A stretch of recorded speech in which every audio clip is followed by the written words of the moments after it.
today's interview, we have a couple of locals here. I picked a couple guys who pit next to each other because I thought maybe they wouldn't battle so much. Maybe they'll battle more.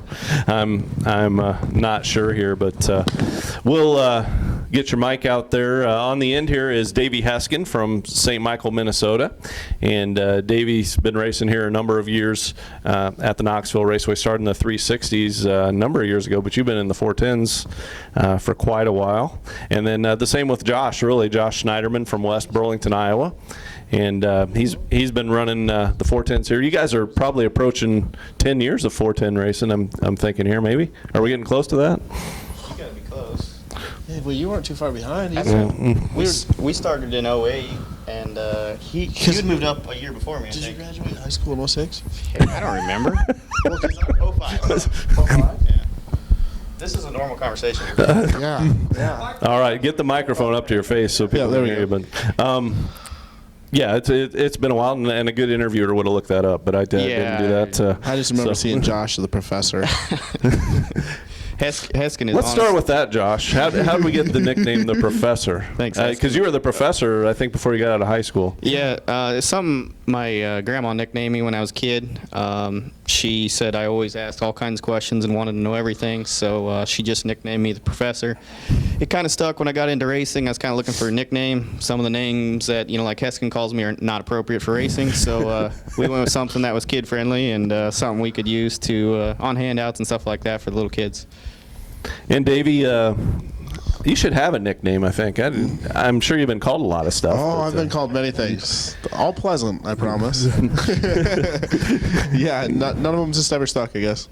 No, I guess not. Well, I wanted to kind of approach this a little bit different. On the 101, we like to kind of look at the backgrounds, too. And both of you, another reason I wanted to invite you is you both come from family, racing families. And also, this isn't your full-time gig for either one of you. You're employed elsewhere. So, Davey, I'm going to start with you. Talk about your generations. Are you the third generation now, or does it go further than that? Well, I do have a little daughter, but God willing, in the creek. She's not racing yet. She's not going to race. No. No, yeah, I'm the third generation. My grandpa Dave, my senior. Everybody wonders why I got Davey, because it was always my grandpa Dave. My dad was always DJ, and somehow, ever since I was a little kid, it's been Davey. And it's just kind of stuck with me ever since, I guess. I guess I have more of a personality for David. They just kind of put a Y on the end of it. D-A-V-E-Y. Yeah. But, yeah, third generation. My brother also raced for a while. He had a couple bad wrecks, and right now I couldn't be doing what I'm doing without him. Last night was prime example. We were up racing in Jackson. It was him, me, and my grandpa. So without those two guys, I wouldn't be here right now. And, with all the family members, you talked about this being family. And I'd almost call Josh family for as long as we park next to each other down there. And they know they could come to us for anything. And it just goes both ways. Your grandpa Dave Heskin raced in Minnesota primarily, right? Yeah, mostly the IMCA, the Arlington and Redwood series, but he was a fixture down here. I remember always hearing about the Masters weekend, how I couldn't come down because he would always come down with my dad and all his crew buddies and stuff, and the weekend would get a little reckless. Their racing wasn't the priority all the time? Yeah, it was more to reminisce about old times and have a good time. Yep, and then your dad, DJ, of course, raced here as well. Yep. I want to say he raced here for about 4 or 5 years. I remember the first night we raced against each other down here, he actually quit. That was it for him. He couldn't take it anymore. Yeah. And then your grandfather on the other side is your car owner. Yeah, Butch, he's like my best friend. I work with him every day at the family business, and it's kind of a funny story, but not too many people realize that Bill Delansky actually drove for my grandpa Butch. And my dad and Craig and my Aunt Connie all kind of grew up together in the same, Craig and Troy. And it's funny to hear about the old back of the pickup days, headed up to Thunder Bay and North Star and wherever their imagination could take them. A lot of history there. Some of the stories when they get to One of the guys that Grandpa still gets, or Butch still gets along great with is like Butch Bethke. He helped John Stevenson for a number of years. Yep. And 31 car. Yep, the Pumpkin Eater. Mm-hmm.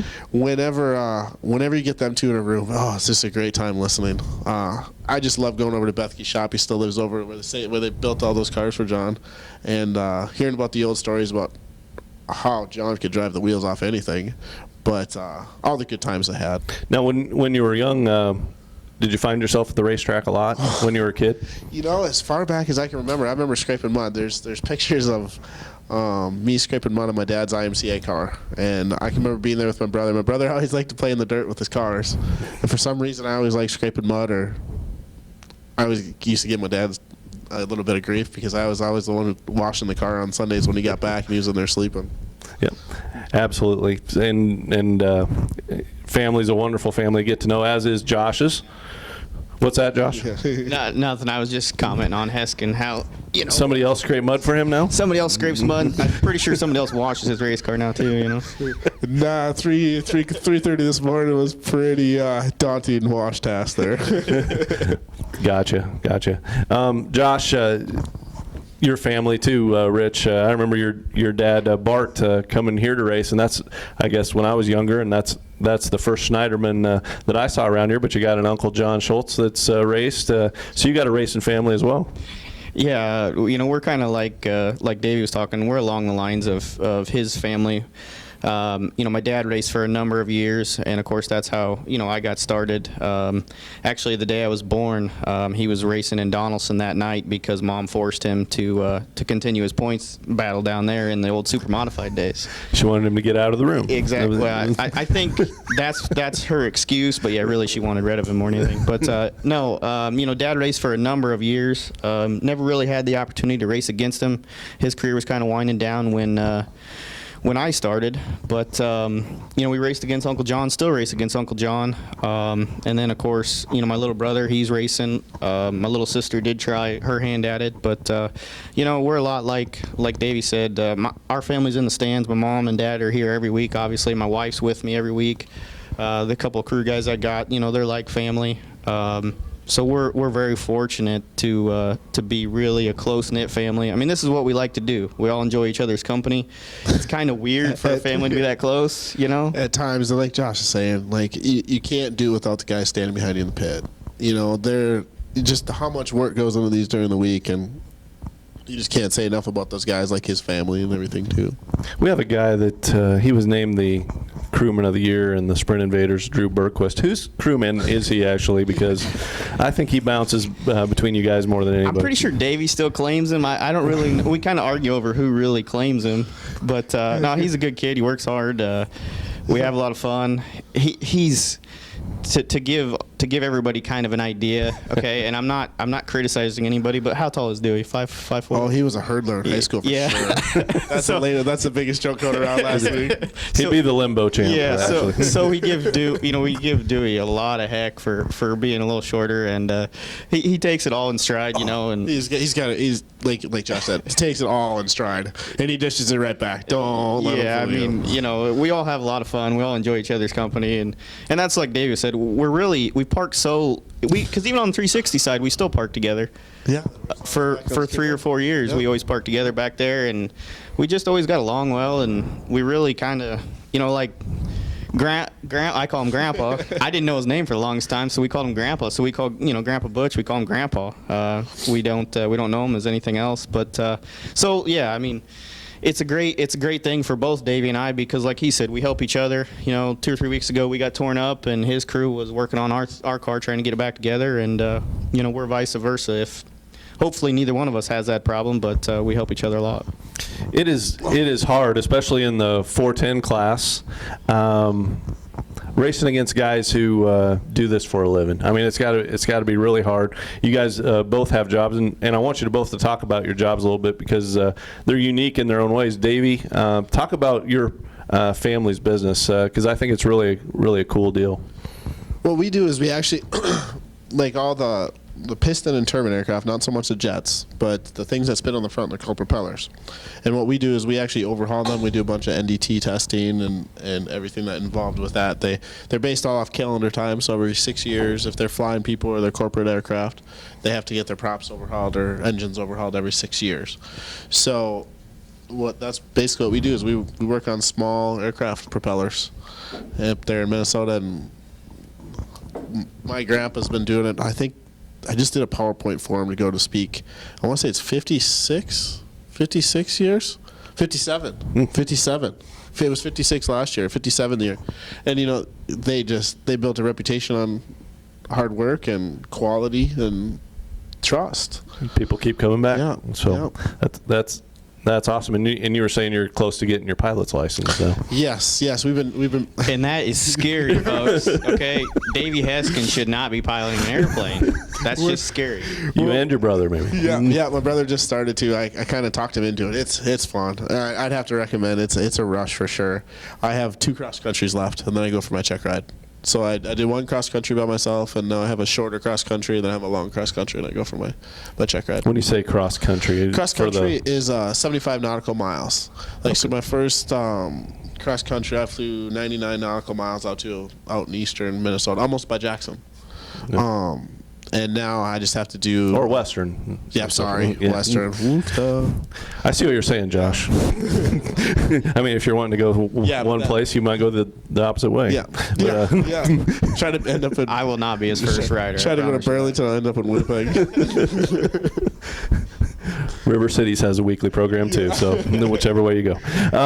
And Josh, your job as well, I believe you work for Morning Sun Farm Implement. So that's tell us what you do there. Well, again, we're kind of a family-oriented business because my wife's folks are the general manager and office manager of the implement. And when I was coming home from college, you know, they were kind of quizzing me on what I wanted to do, and I had no idea. And Brad, my father-in-law, says, "Hey, do you want to sell farm equipment?" I'm like, "Don't know anything about farm equipment." He says, "You're perfect for the job. You start Monday." I'm like, "Oh, okay." So no, it's going really well.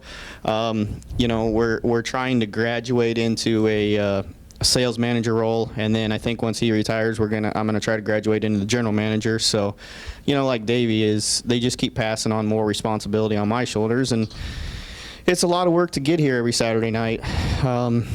You know, everybody works 40, 50 hours a week, and we're no different. So it takes a lot of time, a lot of effort, and that's what them 6, 8, 10 teams that we race against, that's the advantage they have, is because they're always testing, they're always tuning. They have opportunities that we don't, just to get to the racetrack. Yeah, I absolutely agree. And there's 2 people that aren't here right now, and they're both the ones that we live with at home that really deserve a shout out.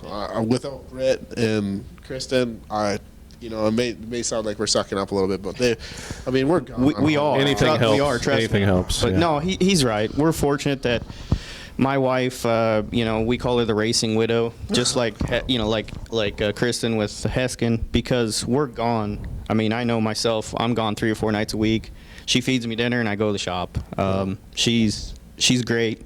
She loves racing as much, if not more, than I do, but she's just not keen on spending her own money on it. She loves it, and she'll spend. I haven't seen her name on the car. No, she's not interested in that. But she's pretty forgiving.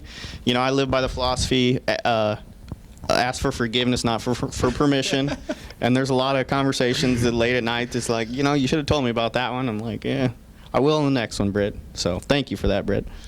As far as Knoxville goes, you kind of took the same path, starting in the 360s. Josh, you raced a little bit with the Sprint Invaders before that, and Davey, you might have raced a little bit. I think you just started right here in Knoxville, didn't you? Yeah, I remember when I turned 16, I started at Arlington, and we ran maybe 4 or 5 shows.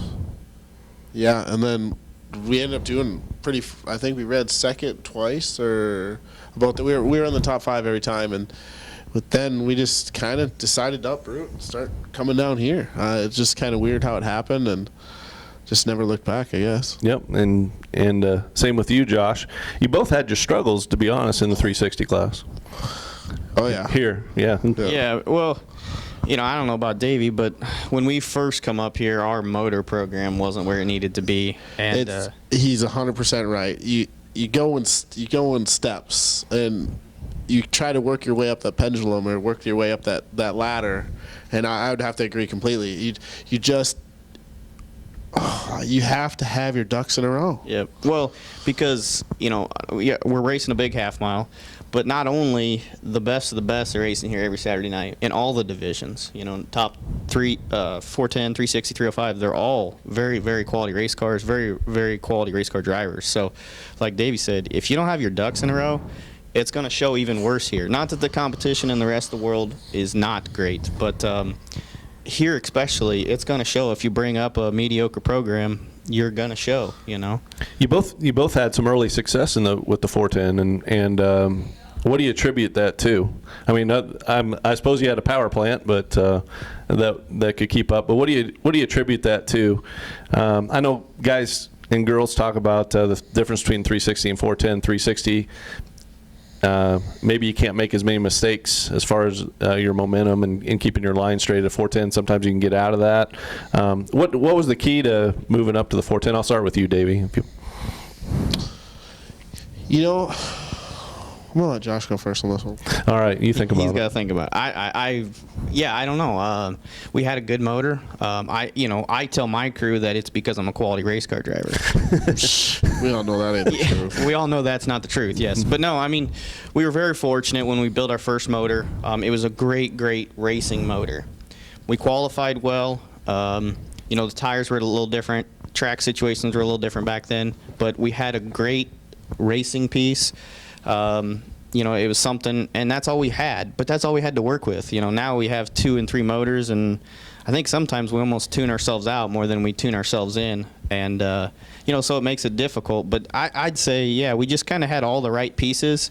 It made sense at the time because they were struggling with car counts, and yeah, I would agree. I remember the first.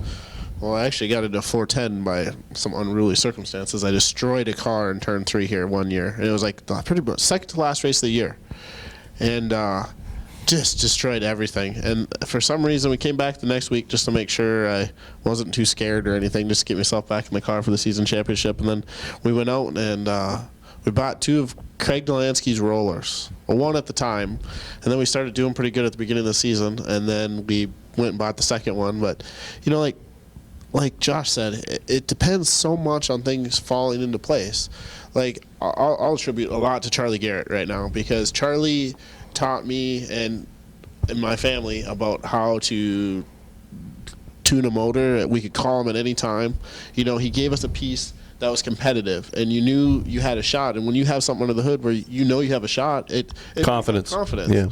And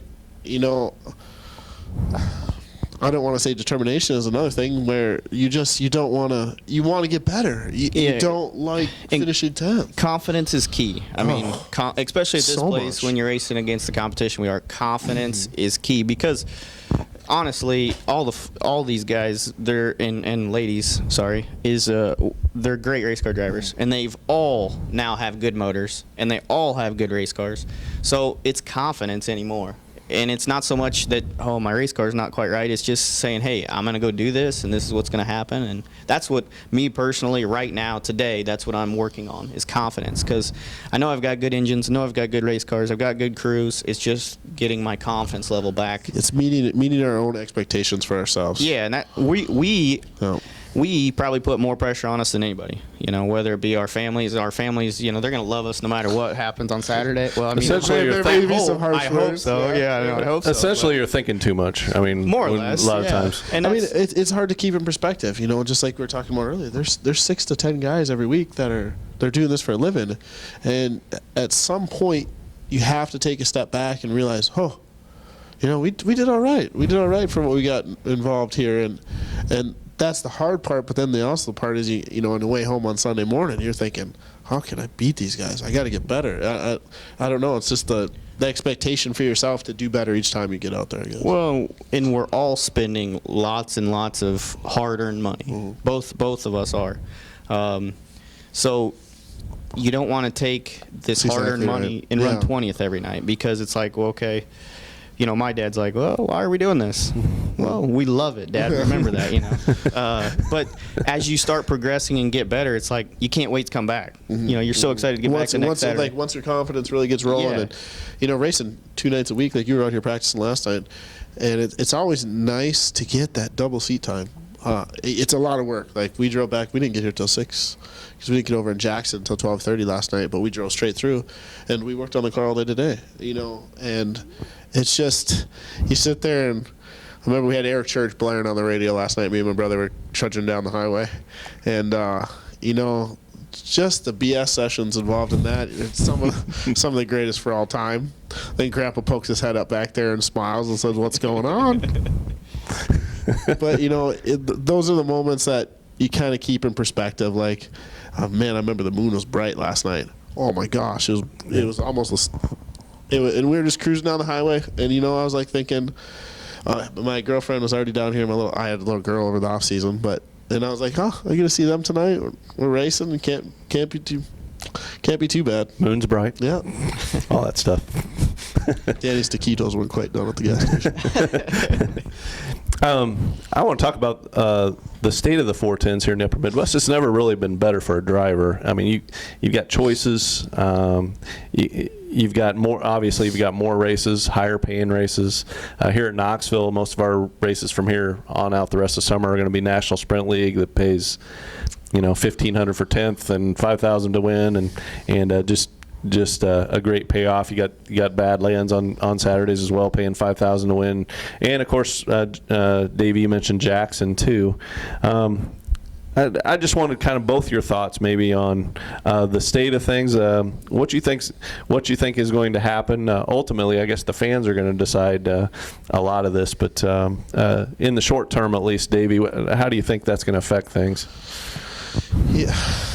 Competition drives everything. I don't, you know, with Badlands coming on to do what they did, I wish they would have worked together a little bit, but you can also see their competition in a way. They're trying to do the best what they can do for themselves, and I don't know if our purse increased here this year because of that, because of what they were offering. You know, it's part of the competition game, but then you also want to see them work together. You know, if they could. Man, you could have 40 cars. If you were racing Jackson for $5,000 or $10,000 a night on Friday nights, Knoxville and back up to Houston on Sunday, I don't have any doubt in my mind that they would attract outsiders, maybe 5 to 8 outsiders a week. I bet there's 40 cars at each one of those locations. Yep. Do you think they are running on the same night?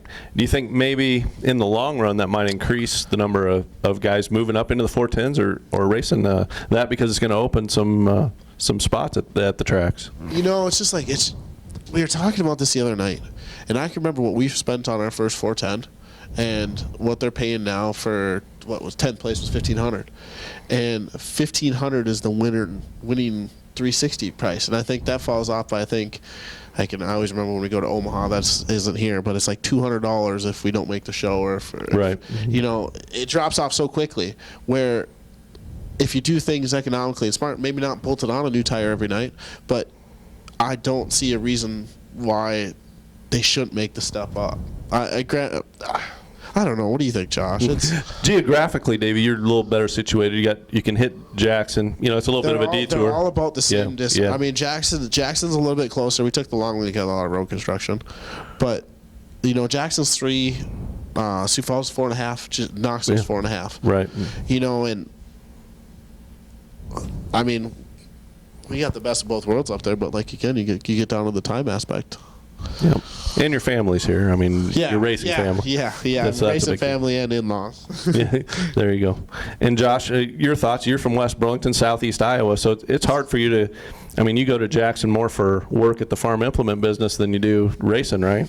Yeah. You go up to AGCO up there. Yeah, our factory, or our high horsepower factory is right in Jackson. So yeah, I mean it's right next to the speedway. So it's kind of cool because you can kind of, when you go up there to race, or when you're up there for a factory deal, you can say, hey, we race over there, or vice versa. You know, hey, that's our AGCO factory over there. So it's neat. But yeah, It's tough for us because Jackson is a 6-hour trip no matter the way I look at it, and that's basically a Friday for Dad and I off work. You know, my dad owns his own business, and obviously with my responsibilities at the implement, that's a lot of time to miss every Friday. Because I think there's 12 or 13 Fridays. Yeah, I mean, that's the same thing. Like we were talking, me, Grandpa, Danny were talking about on the way down to Jackson yesterday how we could got lunch and we were able to get out of there instead of driving to like Omaha the weekend before. You know, it's okay to do it every now and then. But did I hear they canceled Farmington next week for NSL or something? Yes. Yeah. But that for prime example, you know, like that one for us, that. Oh my! You were there last year. Yeah, that's a long ways. I remember we had to leave at like 6, and we got there right at 5. Yeah, I want to say it was 12 hours. Yeah. But no, we drove down the night before. We had to drive down the night before.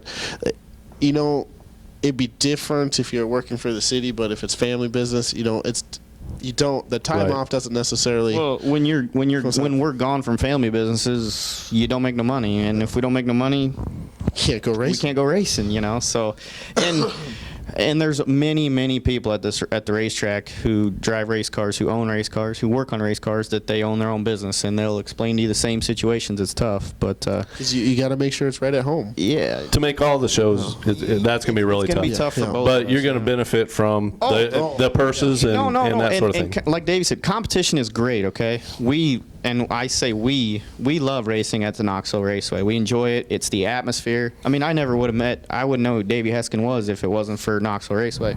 So we've established friendships with people that we can never replace. Davey and I talk about once a week about. Usually it's nothing about racing, you know. I mean, it can be anything. We're just mostly ice cream. Yeah, we're just BSing about whatever we feel like that day. But anyway, the state of sprint car racing is great. Competition is great because it only makes Knoxville become a better racetrack, better for not only the race car drivers and the owners, but better for the fans. And the fans are ultimately who we need. We need fans. We need butts in the seats to make this deal work. So if Badlands makes Knoxville step up their game, but maybe we'll add 8 or 10 cars over the next course of the year that buy an old used 410 motor that want to race. So maybe instead of our car counts at the Nationals are 105, 110, they increase to 120, and that's what everybody wants to see. So I hope it works out for everybody, Yeah, could they work together? Probably. But we all know that doesn't always happen in the world. So I'm hoping it works for everybody. I'm hoping that the Jackson deal works. I think it should. The purses are great, so we'll see. Why is Knoxville the greatest place for you to race, Davey, over others?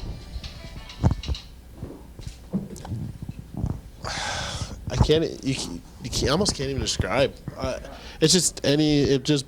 To me, it blows anything else out of the water. I mean, without a question. I mean, there's other tracks that maybe have a particular advantage, but Knoxville, to me, it's the people that are around. I think it's run one of the best weekly shows in the country, and I can't pinpoint one thing. Maybe it's the atmosphere. Maybe I don't know what exactly. Maybe it's just Schneiderman's, but that's probably more than anything. But I can't really pinpoint one thing. Everybody, if you win here, everybody knows about it around the world. And that's, I mean, when we pull in the front pit gate, and it's like you just think about the stuff that has happened inside the history inside those four walls. Here. Yeah, I mean, look at this massive Hall of Fame. Where else can we go to see this? We can't. I mean, it's at Knoxville. Steve Kinzer and Donnie Schatz and Sammy Swindell and Doug Wolfgang. Those are the. It gives me goosebumps thinking about some of the races I've seen at this place just as a kid. It's just like family. One year my grandpa dragged us up on a Friday morning to watch Friday morning nationals. It was the worst race I've ever seen, but by God, it was grandpa. He got off working third shift. He drove me and Jared up here to watch that show, and it was great because those are experiences in sprint car racing that you don't get to have. We don't get the fan interaction like NASCAR. Fan interaction is horrible in my opinion, but we get that at sprint car racing and at Knoxville. It's not too commercialized yet. Yeah, or hopefully it never will be, but it just the relation to the drivers and the people at the campground. We park at the campground every weekend. You just meet so many friends and like they become family. Yeah, it's weird to explain, but it's just like I couldn't pinpoint one thing. It'd have to be the atmosphere, I guess. yeah, now it's like I'm sure for Dave, like for us, it's second nature. It's a 2-hour trip from home for us, but it's like it's just normal. That's a normal drive, you know. You get lost on Saturdays. You guys, you've been racing for a while now. I was curious, and I asked Billy Alley this a couple weeks ago, but any advice you would have, Davey, for any drivers that are starting out, whether it be at Knoxville or anywhere else? Sprint cars. Just keeping your head about yourself. You know, set your goals and know that you're going to have to work harder than the next person, I guess. You know, success, Rome wasn't built in a day. You know, there's certain steps taken your first year. Yeah, it's great if you're a Carl Larson, or it's great if, you know, you have that. I mean, Kyle, man, you can lay in bed that night thinking about what the things that he's done in a race car.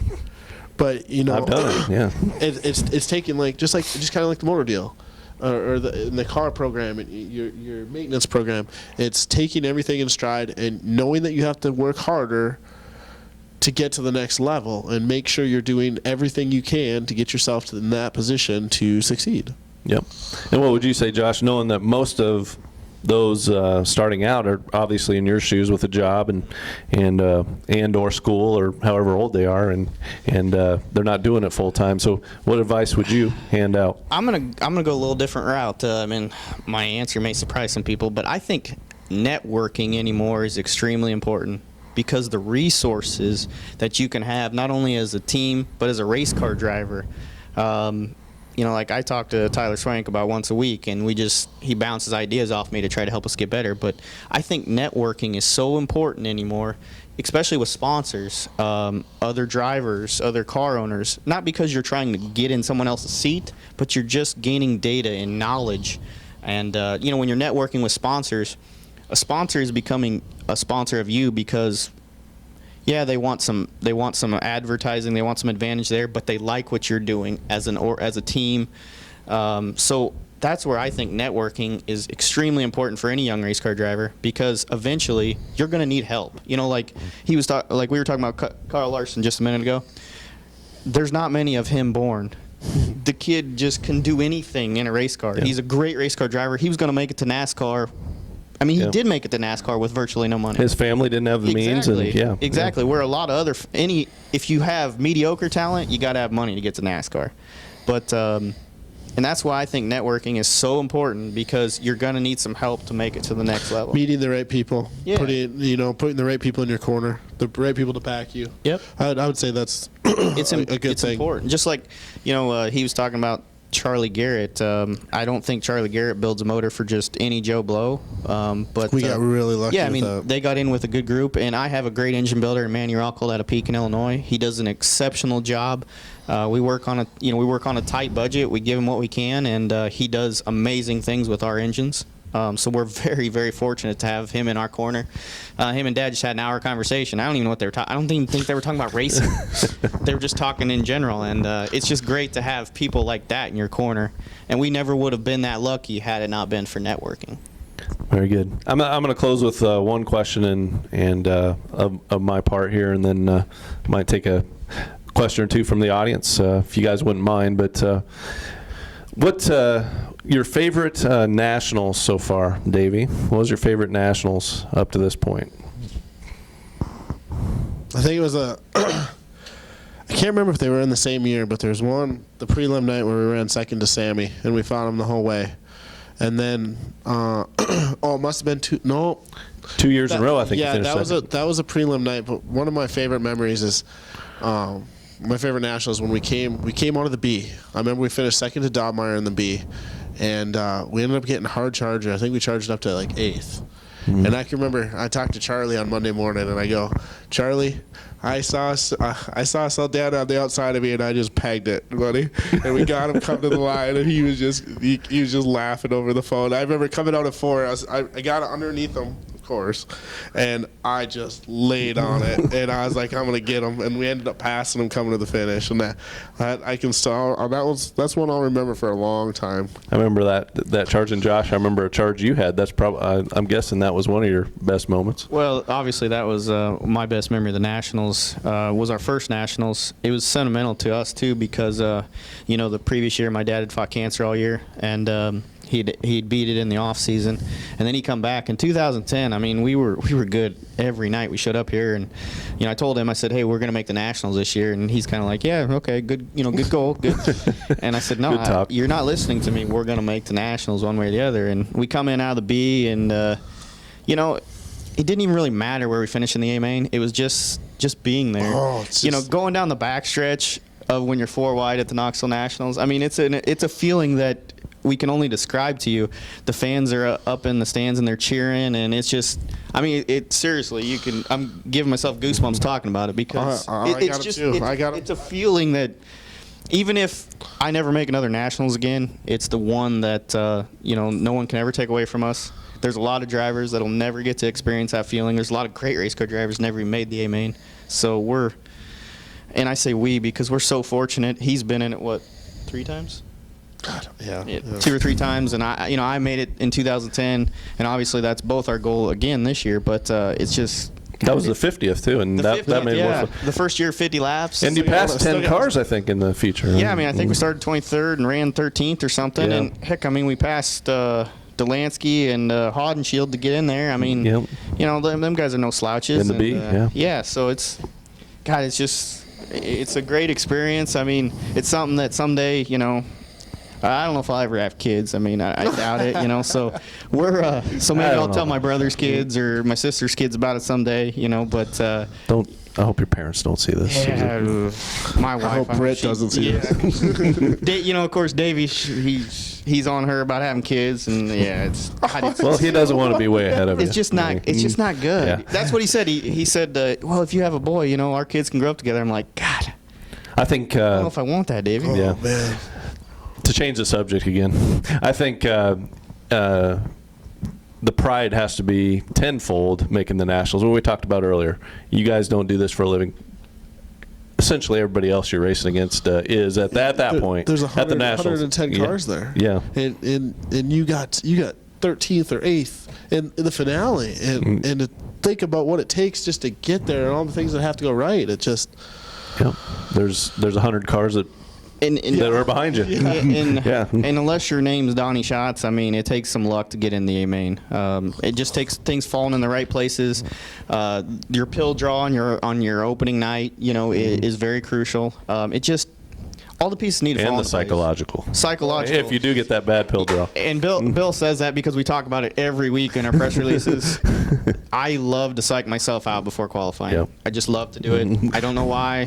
I just go out there and then I have a plan, and Dad's like, "Why didn't you do what we talked about?" I'm like, I don't know. I don't even remember what I was doing. So we're working on it. All right. Well, I want to thank you guys for spending time here. I know you're busy today, and Davey drove overnight from Jackson and enjoyed the moon and taquitos. Yeah. He had to nuke them. All right, had to nuke them. But I appreciate you guys being here, and want to turn it over to you guys if anyone has any questions, and we can probably pass one of the wireless mics out here if we want to capture any questions. Norm Wadley usually has a question. Are you working towards your time trials during Nationals during the season? Usually you're always trying to get better, but I would say usually if you're in the 15-1s at Nationals, I would say that's generally you're generally looking pretty good. It matters on the given of the track and the altitude, but every week you're trying to fine tune your car to get to that point. Like I think we've tried doing minuscule things, and last week it didn't pan out. So you're always trying to do something to go a little faster. Yeah. I can tell you that past drivers that race here on weekly basis, when we was timing them and scoring them, they always timed first during Nationals, and it wasn't because It's a mental thing. Yeah, it's a mental thing. don't tune yourself out. Oh, I remember one year I went out. I can't remember if it was in the 360 or the 4. It had to be the 410. I qualified just terrible. And in my heat race, I started on the front row, and I went 2/10 faster in my heat race than I did in my qualifying lap.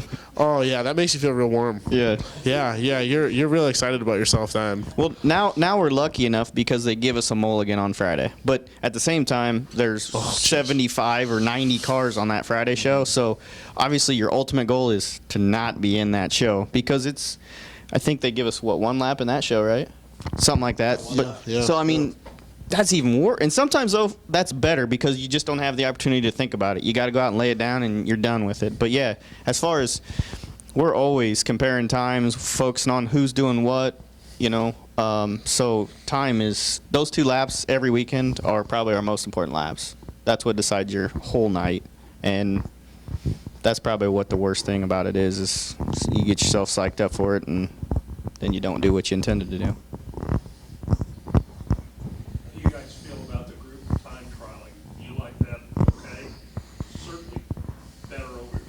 Yeah, it doesn't really affect me. As long as they don't get too many cars out there, then it's fine. If you get, let's say, if you get four cars out there, one in each corner, generally you're not really gonna have a problem. Or 5 cars, I think most 305s are 5 cars, maybe. But as long as you can get yourself spaced out, you're not gonna catch that person in front of you. Yeah, I'm with Davey. I love it too. I think it speeds up the show for the fans. Nobody likes time trials. Nobody likes sit through them. Drivers don't like time trials. Car owners don't like time trials. Speak for yourself. I love time trials.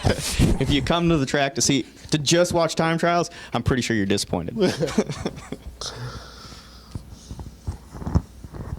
have any incidents between each other on the track somewhere? He's always cutting me off and running me up the racetrack. I mean, he's just kind of a dirty racer. He's just a prick. I've come to the terms that he's just kind of a prick. I don't know. Have we? I don't think so. Now we're gonna have one for sure. See, Davey usually runs the bottom and I run the top, so we never really seem to meet each other anywhere. For some reason I can remember something in turn 3 one time, but I can't remember. I'm pretty sure it was Josh's fault. I'm Josh sure, has selective memory. I'm sure it was. Yeah, I'm sure it was. No, but I can't. I think at the same time though, we both know You can race each other clean. Yeah, you can be close. and we both want to beat each other. I mean, we're like brothers. You always want to beat your brother. You want him to do well too. I mean, I always look for Davey and the results and hope he does well. But at the same time, when you see, I know he does it to me. He's gonna say he doesn't. But when you see the 56 car, you race. I mean, you try to race everybody as hard, but you might sit up in the seat a little bit more. I know he does it to me because when I always pass you, all of a sudden you get 2/10 faster.